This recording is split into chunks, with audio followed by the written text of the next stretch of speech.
So today we're going to delve a little bit more deeply into the realm of symbolic representation, and I'll tell you what I think I'm doing, and then I'll show you a bunch of examples of it. Then I want to tell you a couple more stories, and so I'll tell you the stories in the second half of the class.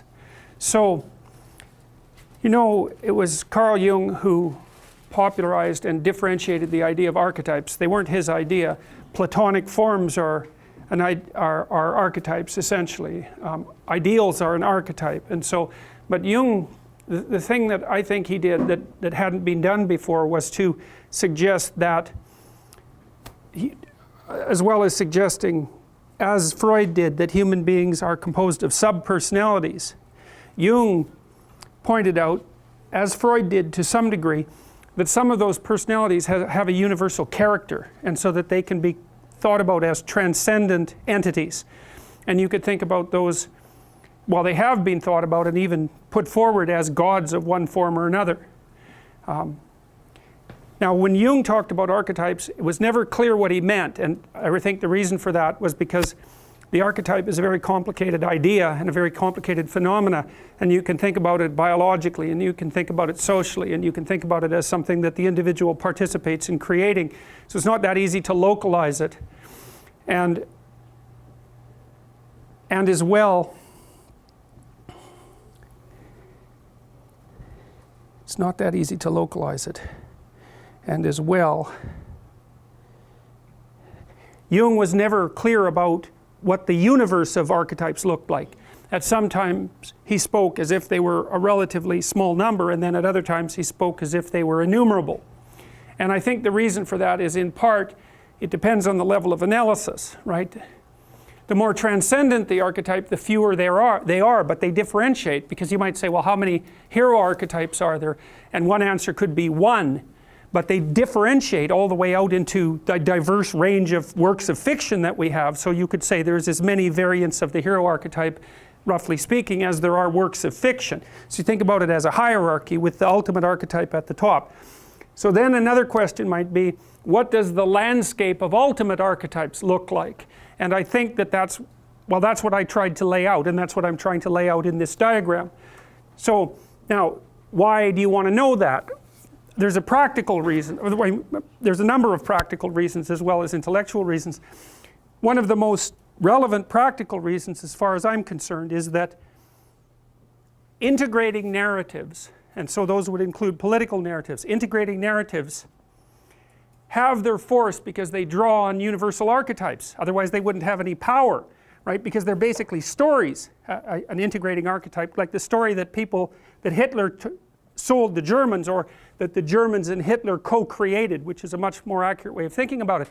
That had motive force because it had an archetypal essence, and so political stories derive their power from the underlying archetypal representations.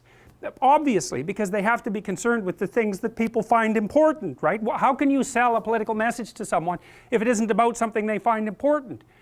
And if it's important to them, it's going to be grounded, at least to some degree, in their biological in their biological substructure. I mean, if you're talking to hungry people about food, it's a story that you can tell, right? Because it hooks them deeply. It hooks deep into their motivational systems. To use a narrative of utopia, which is the land of milk and honey, roughly speaking, a very, very old idea, you're also tapping deeply into intrinsic human longings. And so the idea that political narratives incorporate archetypal themes is not really, it's not an idea that I would consider particularly controversial. Putting it that way might be. Okay, so the problem with political narratives, in my estimation, is that they can rapidly transform themselves into ideologies, and ideologies are dangerous for a variety of reasons, but the primary reason for their danger, I think, this is a hypothesis, is because of their one-sided nature. What happens is that they capitalize, parasitize, I think is even a better way of thinking about it, a profound underlying narrative, but they don't tell the entire story. And so then if you're looking for orientation in the world because you're fragmented and chaotic, and somebody provides you with a partial story, that's going to serve an integrating function. And it's one of the things you see in psychotherapy is that if you're chaotic and confused and you go see a therapist who has a particular kind of practice, Freudian, behavioral, cognitive, Rogerian, whatever, there's a high probability that undergoing that course of therapy is going to be good for you, and that you might even come to view your life in the terms of that therapeutic practice. And you might say, well, why is that therapeutic practice right for you? Maybe it could have been Rogerian instead of Freudian, say. And the answer to that is, yeah, well, it probably could have been, because roughly speaking, any coherent ordering principle is better than none. And so that's also a good way to think about human development from an intellectual perspective, is that partly what has to be provided to individuals as they mature into adults is some kind of ordering structure. And this is one of the facts that people who criticize the dogmatic element of religious belief don't really understand. They don't understand that you have to provide people with a determinate structure of some type, even if it's constricting and restricting and crushing for that matter. You have to pass through a disciplinary structure before, and even in principle, you could be free. Before you're disciplined, you're not free, you're just chaotic. And so you have to practice some set of routines and rituals. Now, you could say, well, they don't necessarily have to be religious, and they could be secular. You could become a lawyer, you could become a plumber, you could become a carpenter, and I would say, yes, that's far better than not becoming anything. But the problem with an identity that isn't rooted into the archetypes is it leaves you incomplete, because the archetypal rooting of the identity is what helps you grapple with the fundamental existential problems of life. And whether you're a carpenter or a plumber or a lawyer, your soul is still going to hunger for some deeper form of identity, and you're not going to get that without having your practical identity encapsulated in something that's greater from a philosophical perspective, and perhaps even deeper than philosophy, which I think the archetypal stories are.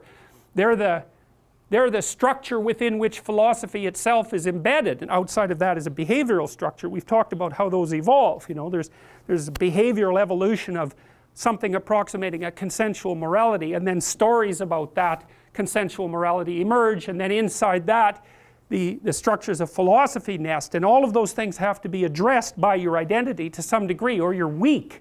That's the problem. You're beset by doubts, you're beset by anxiety, you're easy to stop, and you don't have much motivation, and none of that's good. It's not good at all, because life presents you with enough real obstacles in the face of genuine suffering, so that unless you're strongly grounded and have a real reason for moving forward, you're going to get stopped, and as soon as you're stopped, you are one miserable thing. Because it's almost like the definition of human misery is to be paralyzed by anxiety and emotional pain, and also have no motive force forward. It's a terrible state, and so you don't want to be in that state, and you have to have an identity that's powerful enough and deeply rooted enough so the most profound doubts that might emerge about your life are met by something of equivalent force. Okay, so we're going to review the symbolic domain and briefly, and then I'm going to show you a bunch of different examples of how it plays itself out, partly archetypally and symbolically, but also partly politically, because I want to show you how both of those things parallel one another. And partly what I'm hoping is that understanding the full domain of archetypal symbolic representation will also inoculate you against ideological possession, because you'll know when you're told a half-sided, one-sided ideological story, you'll know that there's something missing in the story. There's pieces that aren't being told, or there's part of the story that isn't being revealed. So if it's a story about how tyrannical modern culture is and how oppressive, you think, well, yes, obviously, but what about the beneficial aspect of it, and how is that being represented and dealt with? And it's the same story about the negative element of the human being, which you hear stories like that all the time, because I think perhaps more intensely since the 1960s, but because I wasn't around before then, I don't know what it was like previous to that. There is this idea that people hold, and that's promoted, that there's something fundamentally, cancerous about human beings. It was the Club of Rome, I think, when they pronounced that everyone on the planet was going to die of starvation by the year 2000, that human beings were no better than a cancer on the planet. It's like, well, yeah, there's lots of things about us that could be improved, but when you portray the human only as negative, the question should arise, it's like, fair enough, but what about the positive part? Why aren't you telling that story? And it doesn't take you, all you have to do is be sick once and go to a hospital where you get competent care to understand that, and you can get incompetent care too, but sometimes you get really competent care. You think, yes, it's really good that there's some people out there who have their act together and are trying to put things together. And you can't forget that in your story, and you don't want to forget that in your story about yourself either. So what is the fundamental landscape? Well, the basic idea is that it's predicated, you can look at it multiple different ways. It's predicated on the contrast between explored and unexplored territory, or the contrast between the interpretive structure that philosophers like Kant talked about and the real world manifestation that whose existence underlies the validity of empirical thinking, right? There's you and your structure, you interpret the world, but there's also the world informing you. And so that's the explored territory versus unexplored territory, something like that, or it's order versus chaos, or it's another variant of that would be it's the hero going out into the unknown to encounter the dragon of chaos and to gather the information that's out there in the unknown. And I tried to make the case to you, because I'm often accused, most recently on Sam Harris's podcast, of making up post hoc stories. You have a set of stories, you can interpret them any way you want. Of course, that is a danger, because you bring an interpretive structure to bear on every set of facts. How do I know that this isn't just an arbitrary post hoc analysis? And my answer to that, it's a technical answer, is it manifests itself at multiple layers of analysis simultaneously. And the probability that it's merely an imposition of an a priori interpretive structure is decreased by the number of different levels of manifestation that you can detect the phenomena. It's axiomatic. That's why you have 5 senses. That's why, because they each report a different level. That's why in science you use multiple methods to detect the same thing. So one of the things I tried to point out is that you can map this archetypal structure onto brain structure quite nicely, even onto hemispheric structure and the function of the subcortical systems, but even more particularly you can map it onto the function of specific neuropsychological systems within the biological neurology. We do have an interpretive structure, right? That's your map, so to speak, of expectation and desire in the world. That's your model. There's a brain area, roughly the hippocampus, although this is an oversimplification. It compares that with incoming sense data, which is also a model, but we won't get into that for the sake of argument. So that's explored territory. Unexplored territory, and the thing in the center doing the comparison, that's the knower. And so it strikes me as highly unlikely, although you're welcome to criticize away, that you'll see that kind of stacking of evidence across multiple domains of inquiry without there actually being a pattern there. So it's not merely post hoc analysis.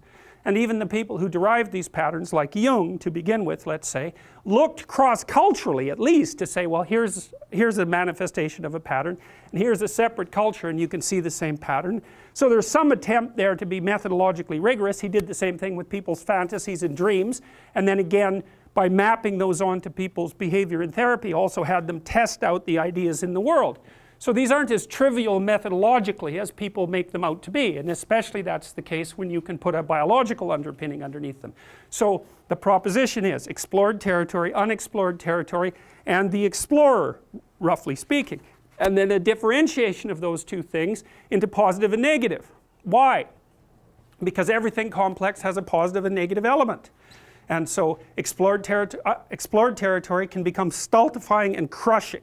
That's tyranny. But it also provides the structure that informs and protects you. And unexplored territory, well, that can kill you, obviously.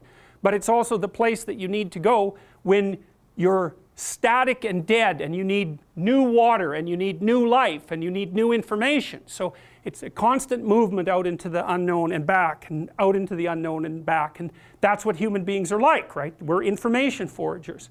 And then the individual is both positive and negative, and you know that because you know yourself and you know other people, and you know yourself. You can be, there's parts of you that are good classically speaking, or good even by your own definition, and other parts that really could use, to say the minimum, a tremendous amount of work. And you also know that about other people. And if you get truly unlucky with yourself or other people, it won't merely be that you're not trying hard enough. You'll encounter something in you or someone who's absolutely malevolent and bent on destruction. And that's also not a hypothesis. You know, the literature on post-traumatic stress disorder reveals quite clearly that people typically develop post-traumatic stress disorder because they encounter some form of malevolence. And if it's ever happened to you, you know that it's no joke. It's not some figment of your imagination. Quite the contrary. So, and then that entire world, that's sort of the world that can be comprehended, is nested inside a broader symbolic network, and that seems to be the symbolic network that's made up of the Dragon of Chaos, which is something like our representation of the set of all currently unknowable things. It's a very strange category, right? It's like the category of zero or the category of infinity. And the reason that we formulated that category is because we don't only want to know how to solve a problem. Just like we don't only want to know how to win a game. We want to know how to win the set of all possible games. And we want to solve the set of all possible problems. And so what the human beings have been trying to do for the last forever is trying to figure out how to solve the problem of the set of all problems. And we actually have some ideas. One is play to win the metagame and not the game. That's one solution. Another solution is go out into the unknown voluntarily and gather the information that lies there, because that continually updates you.